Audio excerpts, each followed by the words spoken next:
around the show. So there's a kind of like reproductive element of the show itself, right? That the show, because of the genre, demands a kind of reproduction that we can kind of interrogate and critique, right? Yeah. What about, and what I was looking for is I couldn't think of the name, but how would you compare, or maybe not, the show to The Watchmen?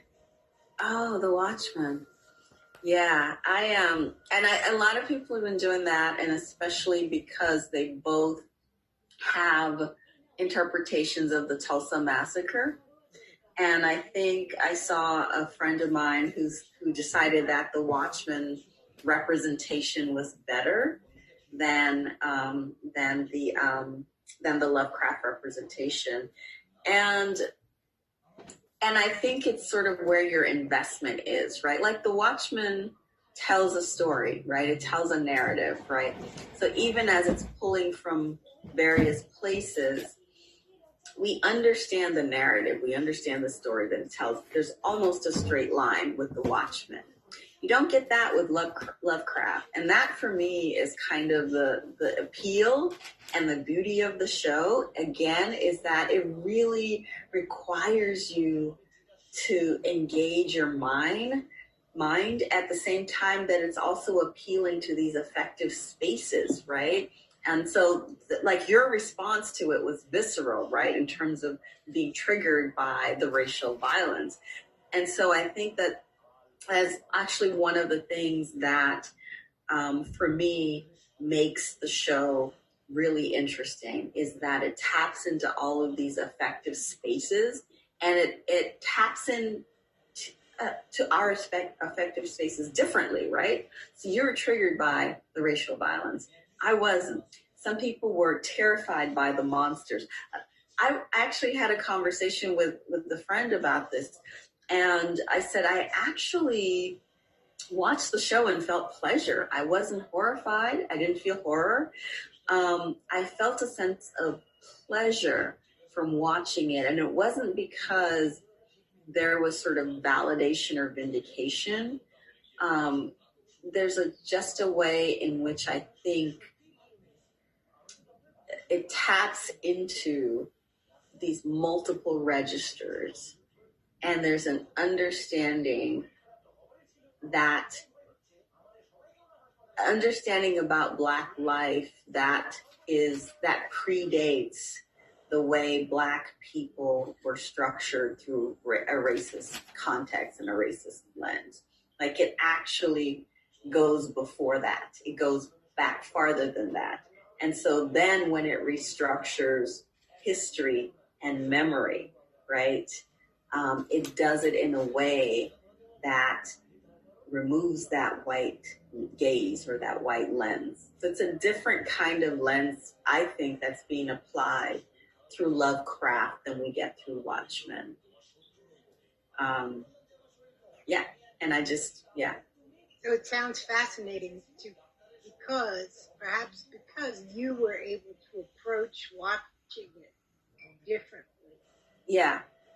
Or more analytical and well, I mean, you didn't just watch it to be entertained or to see the show. Yeah. And you came there to I was watching it to be entertained. All my friends said, "Oh, this is great, you're going to do it." And I sat there and I was like, yes, this is great.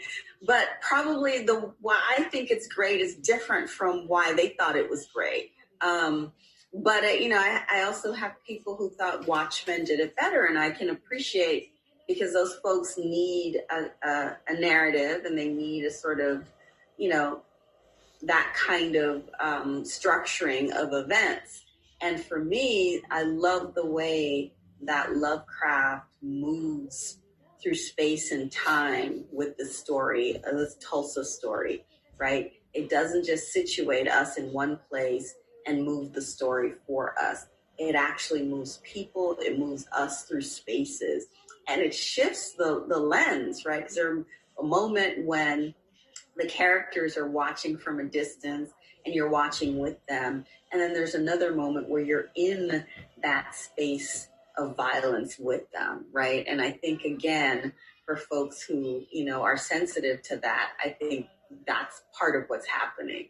Like, it puts you in places. But I think that what you've inspired is a curiosity just for me to look at how they reverse the gaze. Yeah. That might help me tolerate. Yeah. Yeah. I mean, it's a difficult position to be in, right? Because as Black people, it actually places you in that space of violence with the character. So it's actually a difficult place to be in. You don't get to be a sort of distant observer per se. To a certain extent you do, because it's a TV show, right? But again, because the show has this ability to tap into these affective spaces, these emotional registers, I think it actually is able to put you in that space, right? I think about Morrison again, right, talking about African literature, but I remember reading Achebe's Things Fall Apart, and that moment of Okonkwo's downfall, oh my gosh, that's heartbreaking. And I remember reading that moment and being in the space with Okonkwo when they've shorn his head and he's down on his knees, and you just know that that's the moment before the end, right? Before the tragedy. And it's a highly charged place. And Achebe does that. He doesn't put you at a distance